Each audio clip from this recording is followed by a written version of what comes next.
Hello everyone, welcome to the fifth and final episode of the Build Your Kit mini-series with me, Karen. So, before we start, let me just say thank you everyone sa mga nanood ng mini-series na to for the past few weeks. Thank you so much for being with me. I really hope you learned something new and I hope I was able to contribute new learnings to you guys in terms of shopping for skincare, makeup, and even makeup brushes. So today's episode is gonna be focused on maintaining a clean beauty kit. So this is the title of the episode today, and this is also the goal for today's episode. So we will be discussing two major topics. Number one, we're gonna discuss all about the shelf life and expiry of beauty products or cosmetics, and we're also gonna talk about how to clean your makeup brushes. If in case you've missed the bonus episode I uploaded on my Facebook page last Monday, I'm just gonna leave the link on the description box below. It's actually an extended discussion with me and Miss Sarah about our best and worst makeup purchases. So I hope you guys check that out.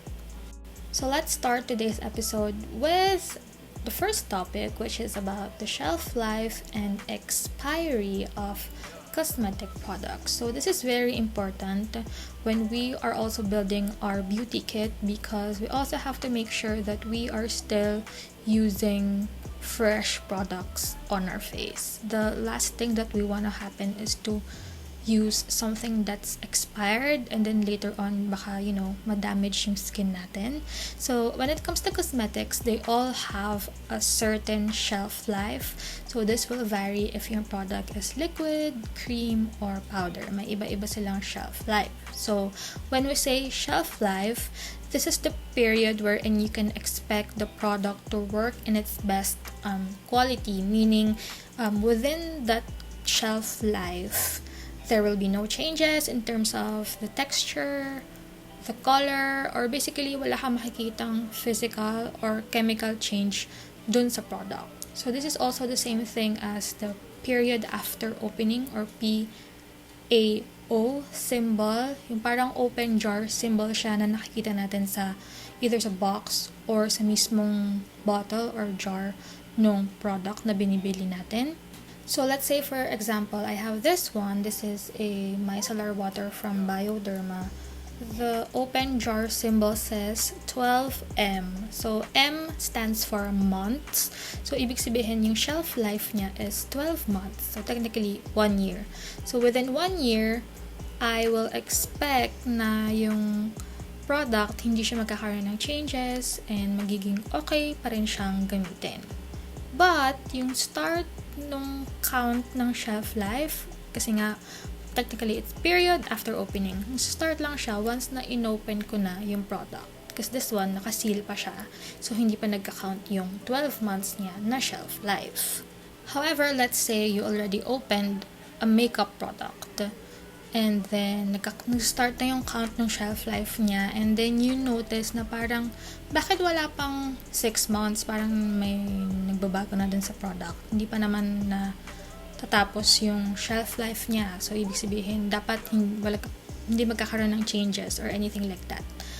There are also instances na naapektuhan yung shelf life ng product because of different factors. So some of the most common factors would be, number one, you're not properly storing the product. So there are certain products that are very sensitive to temperature. So normally for cream products, you must store it in a room temperature. Kasi pag na-expose yung mga cream products sa mga maiinit na lugar, normally, diba, it will melt down. And I think the most common scenario would be, leaving your cream products inside your car. Madami na akong narinig na testimonies about this. And they've said na iniwan nila yung lipstick nila sa car or yung parang cream concealer nila, and then pagbalik nila after a few hours na nakapark yung car nila, talagang nag-melt down na yung product and hindi na nila magamit. So that's one best example of the importance of properly storing your product. Also, the position of how you store the product in your vanity or in your drawer. So, minsan nagkakaroon ng separation yung ingredients nung formula ng makeup. This normally occurs with liquid foundations. Also, based on my experience, yung talagang nakatayo lang kasi siya. Tapos, nandun siya sa isang position na yon for, let's say, a few days or a few weeks na hindi mo siya ginamit. Tapos, nung ginamit mo na siya ulit, parang naghihiwalay na yung pigment dun sa oil. So, ayun, just make sure that you are also properly storing your products. And another factor why the shelf life could also be affected, or maybe you could see a change in your beauty product kahit na nasa within the shelf life pa siya, is because your products are being exposed to bacteria. So this is very common for any cosmetic product that's in a jar, whether it's skincare or makeup. Kasi diba, normally yung mga nasa jar, binabalik-balik natin yung fingers natin to get the product, and then ina-apply natin siya on our skin. So basically, you are contaminating the product kasi you never really know kung saan nanggagaling yung mga germs. Minsan nasa hangin, minsan nasa mismong surface ng tables natin and whatnot. So madaming iba-ibang possibilities. And the best workaround for this is that you use a tool to really scoop out the product and without really having contact with the product with your fingers. Kasi sometimes hindi rin natin napapansin na madumi pala yung kamay natin, di ba? Pag gumagamit tayo ng makeup. And I do appreciate some of the skincare companies na, for example, yung mga cleansing balms, di ba? Nasa jar siya. So, normally, i-scoop out mo yung cleansing jar.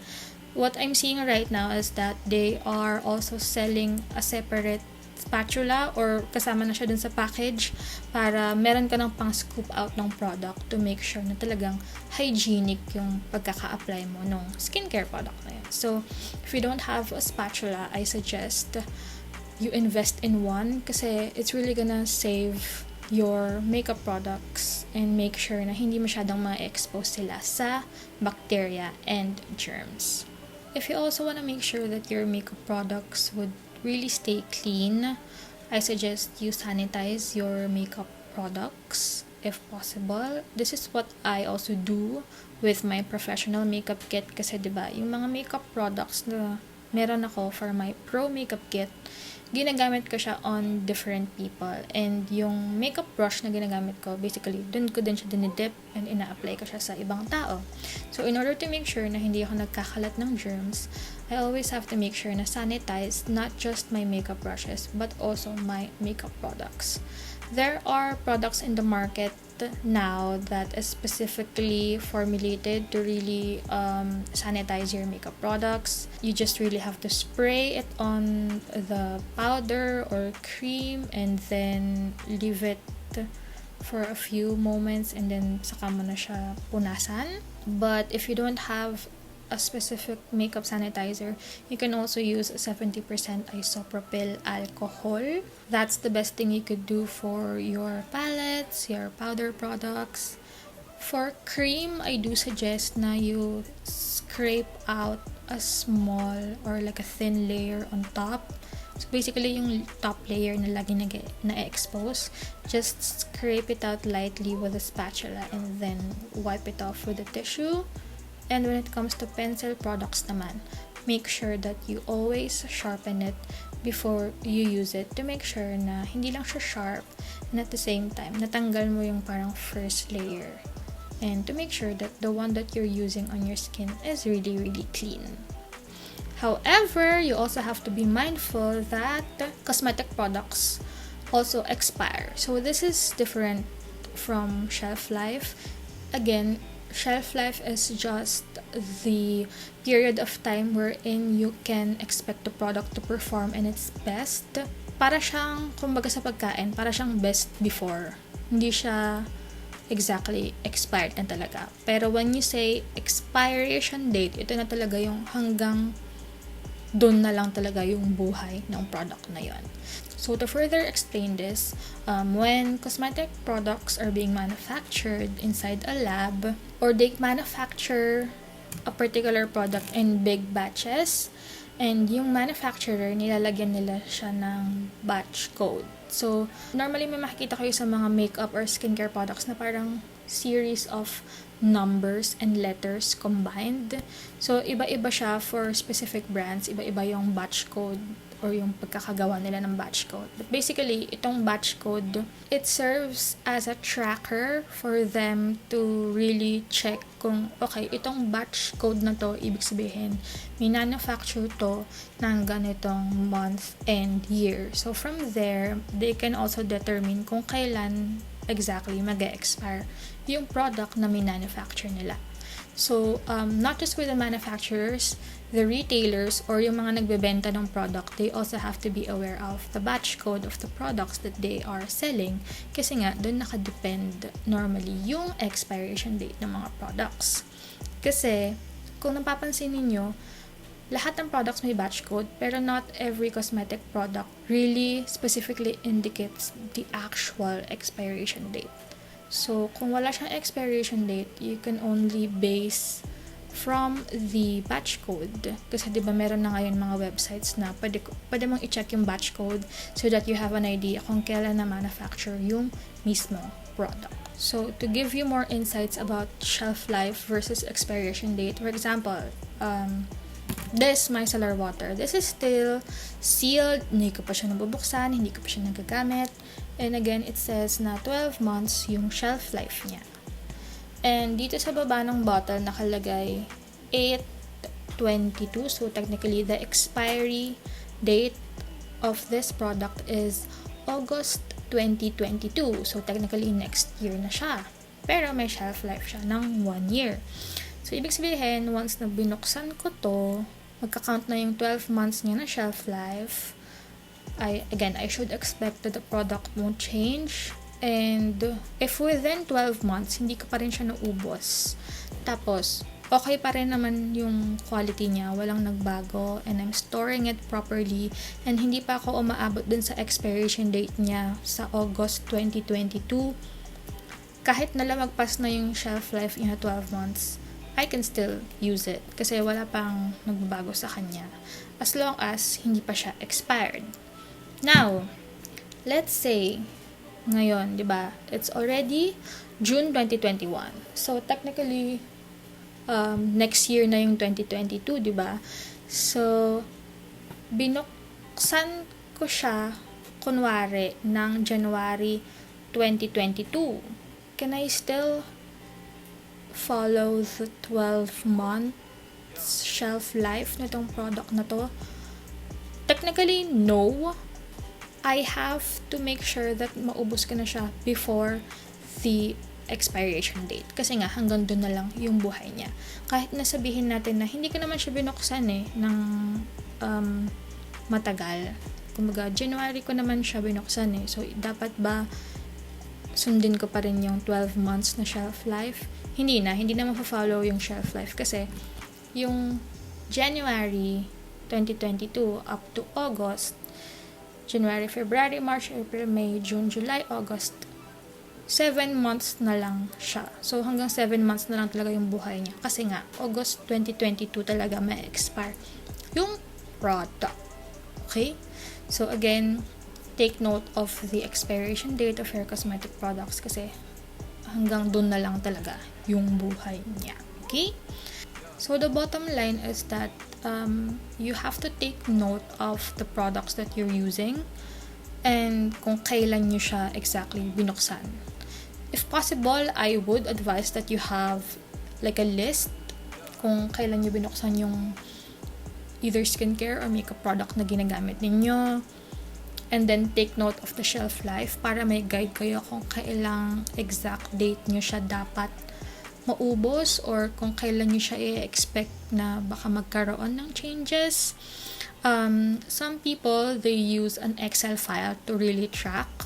Some people, they use stickers. Parang naglalagay sila ng stickers sa mismong bottle to really indicate kung kailan nila binuksan yung product. And then, yung iba, as in, diretso sinusulatan ng marker. So, it's really up to you kung anong method yung magwo-work for you. Just make sure, again, na you know kung kailan nyo binili yung product, kailan nyo siya binuksan, and just be really careful of the expiration date and shelf life. And personally, for me, the moment that you already notice something different with the product's appearance, texture, nag-iiba na yung color, or maybe it's not supposed to be dry, pero nag-dry na yung product, or hindi na maganda sa feeling kapag ginagamit mo siya on your face or on your skin, regardless if na ubos na yung, or na tapos na yung shelf life niya or hindi, for me personally, I think it's best to really just stop using the product and just throw it away, because again, the last thing that you want to happen is to damage your skin with expired products. So the next topic that we're going to talk about is how to properly clean our makeup brushes. So this is a very simple thing to do, but most of the time tinatamad tayong gawin kasi, to be very honest, if you have a lot of makeup brushes in your collection, talagang nakakapagod siyang gawin. But of course, it's very important to make sure the makeup brushes that we are using are clean kasi, syempre, tayo din naman yung gumagamit niyan on our face. So, if you don't have a makeup brush cleaner or yung parang mga soap formulas na binibenta in the market, honestly, you can just use your typical dishwashing liquid, because that's what I personally use for my makeup brushes.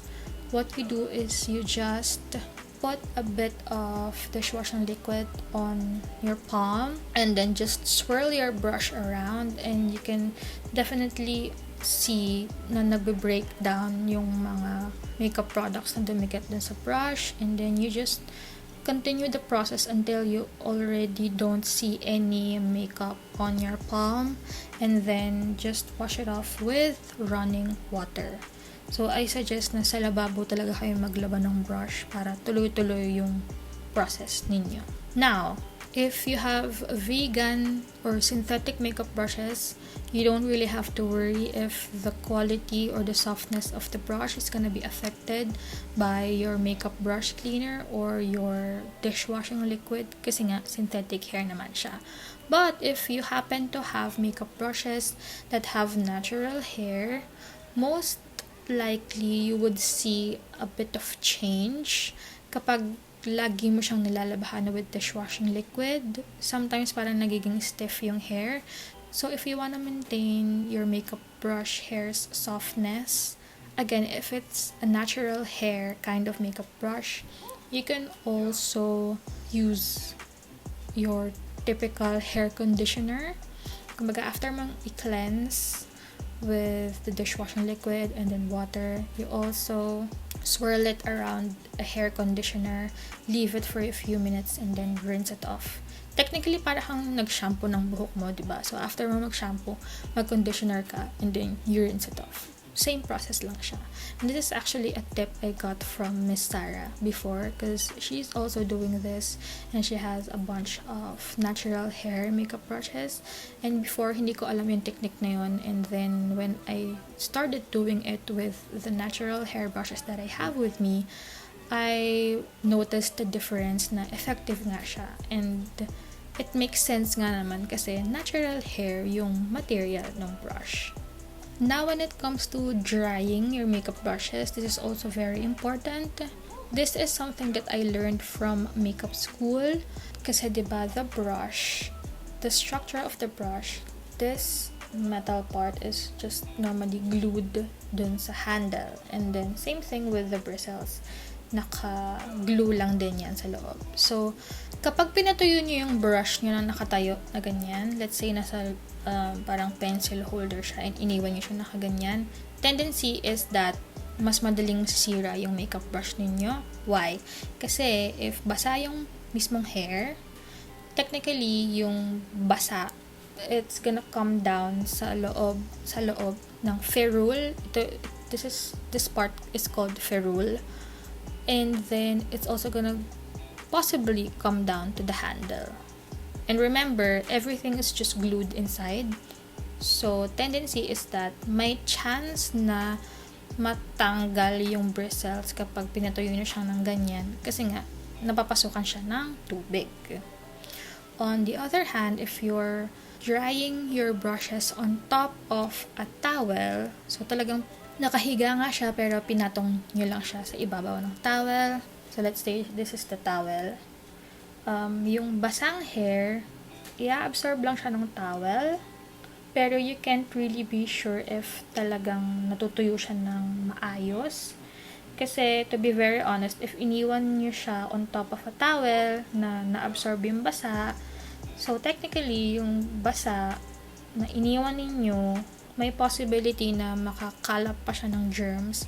Kasi diba yung mga germs, gusto nila sa mga basang places. Doon sila namumugad. So, if you just let your brush dry on top of a damp towel, kasi nga, yun yung na-absorb from the hair, most likely, pamumugaran siya ng germs.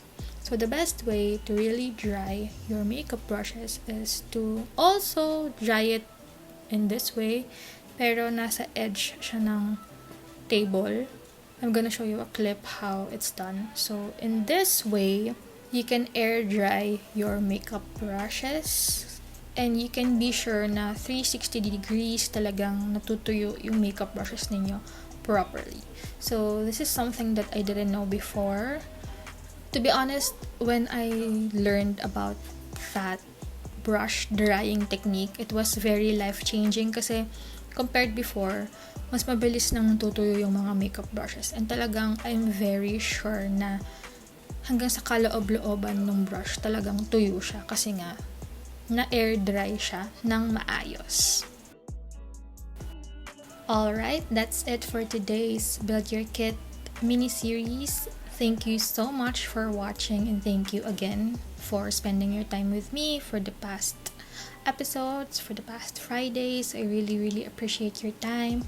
And for those who have left their comments on the previous episodes and to those who will leave their comments on this episode, again, thank you so much. I really hope that you learned a lot and you were able to learn something new. And if you want to stay connected with me, again, please don't forget to subscribe to my channel, hit the notification bell so that you won't miss my future videos because I still have some more to share with you guys. And also, please don't forget to follow me on Instagram kasi I might have some, surprise announcements. And also, follow me if you have a Kumu account. Follow me on Kumu at Karen Ripani because I'm also planning to do live streams on that platform. So, thank you so much. Once again, this has been Karen and I'll see you guys soon. Bye!